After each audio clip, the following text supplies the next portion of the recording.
అయితే ఒక డిస్క్లైమర్ ఉంది. ఎవరి మనోభావాలు దెబ్బతీయాలన్న ఆలోచన మాకు లేదు కాదు. ఖచ్చితంగా మేము ఎవరివైనా మనోభావాలు దెబ్బతీయాలి మీరు ఆలోచించుకోండి. ఎందుకంటే మీరు ఇంకా అడ్వాన్స్ అవ్వలేదు, ఇంకా అక్కడే పాతకాలంలోనే ఆగిపోయారు అన్నది. ఎవరైనా ఇంకా మనోభావాలు దెబ్బతింటే మాత్రము ఖచ్చితంగా మీరు అడ్వాన్స్ అవ్వాలన్నది మాత్రమే మా విషయం. మీ మనోభావాలు దెబ్బతినాలని నాకు చాలా పెద్ద కోరిక. ఎందుకంటే మీరు ఒక చాలా స్ట్రాంగ్ లాంగ్వేజ్లో చెప్పకపోతే ఎవరిని వినడం. సో అప్పుడు ఆయనది నా వాయిస్ కాదు. ఆర్టిఫిషియల్ ఇంటెలిజెన్స్ అనేది ఖచ్చితంగా ఇవాళ ఒక విప్లవాత్మకమైన రెవల్యూషనరీ ఫార్మ్లోకి వచ్చిందన్నది రైట్. నాకు తెలిసి ఇక్కడ ఉన్న వాళ్ళందరూ కూడా చాట్ జీపీటీనో లేదా డీప్ సీక్నో మరో దాన్నో వాడకుండా ఒక్కరోజు కూడా ఉండరని అనుకుంటున్నాను. సింపుల్ వర్డ్స్లో చెప్పాలి అంటే రాబోయే 10 years తర్వాతనో 15 years తర్వాతనో ఈ ఎడ్యుకేషన్ సిస్టమ్ ఎలా మారబోతుందని మీరు అనుకుంటున్నారు, లేదా ఎలా మారాలనుకుంటున్నారు మీరు? సో టు స్టార్ట్ విత్ ఇది చాలా డిస్టర్బింగ్ ఉంది. తీసింది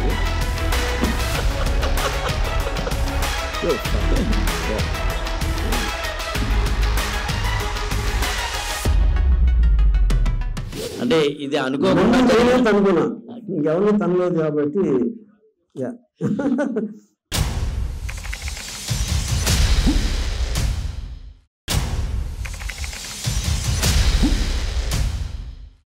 ఎడ్యుకేషన్ సిస్టంలో ఎలాంటి మార్పులు వస్తాయని మీరు అనుకుంటున్నారు, లేదా రావాలనుకుంటున్నారు? ఏ వల్ల?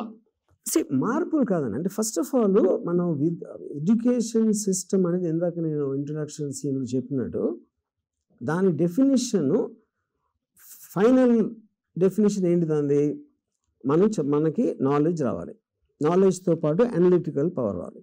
ఇప్పుడు రెగ్యులర్ టీచర్ మీరు ఏదైతే స్కూల్కి వెళ్తున్నారో ఆ టీచర్ కన్నా ఎక్కువ నాలెడ్జ్ ఉన్న చాట్ జీపీటీ మీ దగ్గర ఉన్నప్పుడు అది మీరు ఎనీ టైం మీరు యాక్సెస్ చేయొచ్చు. ఆ క్లాస్కి వెళ్ళాలి, తర్వాత ఎక్కడికి వెళ్ళాలి, అలాంటి బాధరబందీ ఏమీ లేకుండా ఎనీ టైం యాక్సెస్ ఉన్న extraordinary knowledge in every which way, top teachers of the entire world, human beings, వాటికన్నా ఉన్నప్పుడు అసలు ఎడ్యుకేషన్ ఇన్స్టిట్యూషన్ మీనింగ్ ఏంటి? కాలేజీలు స్కూల్స్కి వెళ్ళటం అన్నంతకన్నా టైం వేస్ట్ ఉండదు. అది నా పాయింట్. మీరు యాక్సెప్ట్ చేస్తారా అని? కాలేజీకి వెళ్ళడం అనేది టైం వేస్ట్ అనేది ఎస్ఆర్ నో అంటే హ్యాండ్ రైజ్ చేయడం ద్వారా కానీ? ఎస్. అందరూ ఎస్ అంటున్నారా ఏంది?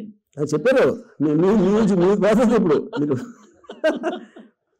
అది దాన్ని ఎలాబరేట్ చేయడానికి నేను చెప్పేది ఏంటంటే, ఇప్పుడు నేను ఒకసారి ఈ మధ్యన ఒక కాలేజెస్ ఉన్న ఒక వ్యక్తి లేదా నాకు ఏదో పెద్ద లైబ్రరీ కడుతున్నాం అని ఒక బిల్డింగ్ చూపించాను.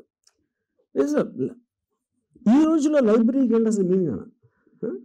అందరికీ అన్ని ఫోన్లో తెలిస్తే లైబ్రరీ ఏంటి లేదు. వాళ్ళందరూ ఒక చోట కూర్చుని ఒక చోట పాన్ షాపులు చెప్పుకోవచ్చు, ఎక్కడ గోడ మీద కూర్చొని చెప్పవచ్చు. బుక్ అనేది అసలు ఎవరు చదువుతారండి? అంటే అది అన్ని సంవత్సరాల నుంచి అలవాటు అయిపోయి దాన్ని షార్ప్గా రివర్స్లో చూడటం అనేది చాలా తక్కువ మందికి సాధ్యమవుతుంది. సో ఇప్పుడు ఇందాక చెప్పింది ఎలా అంటే, అప్పుడు మీరు పర్పస్ ఆఫ్ ఎడ్యుకేషన్ ఫైనల్గా ఏంటి? మీరు 4 ఏళ్ళు ఏదో కోర్స్ చేసి మధ్యలో ఎగ్జామ్ పెడతారు.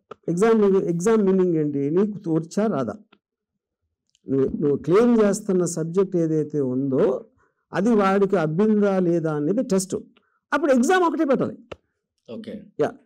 ఎగ్జామ్కి కాలేజ్ వాళ్ళకి సంబంధం కూడా. ఎగ్జామ్ కూడా ఎవరు పెట్టాలి? ఎవడైతే ఉద్యోగం ఇస్తున్నాడో వాడు పెట్టాలి. ఎందుకంటే ఆ ఉద్యోగం ఇచ్చిన వాడికి ఆడి స్పెసిఫిక్ పాయింట్స్ ఉంటాయి, ఆడికి కావాల్సినవి. అప్పుడు ఈ పర్టికులర్ నాకు ఈ స్కిల్ కావాలి, లేకపోతే ఇది కావాలి, అది కావాలి అని. అప్పుడు ఉద్యోగం ఆడిస్తున్నాడు, జీతం ఆడిస్తున్నాడు కాబట్టి వాడికి తెలుస్తుంది క్వశ్చన్ పేపర్ ఎలా ఉండాలని. అప్పుడు జనరలైజ్ ప్యాట్లో మీకు గవర్నమెంట్ ఆస్పెక్ట్ దానికి ఒక పెద్ద సిస్టమ్ పెట్టేస్తే మీరు అన్నెసరీ దాన్ని అక్కడ ఏంటి ఆల్రెడీ రెగ్యులర్ రూల్స్ ఉంటాయి కాబట్టి మీరు వ్యక్తి స్వేచ్ఛను తీసేస్తున్నారు.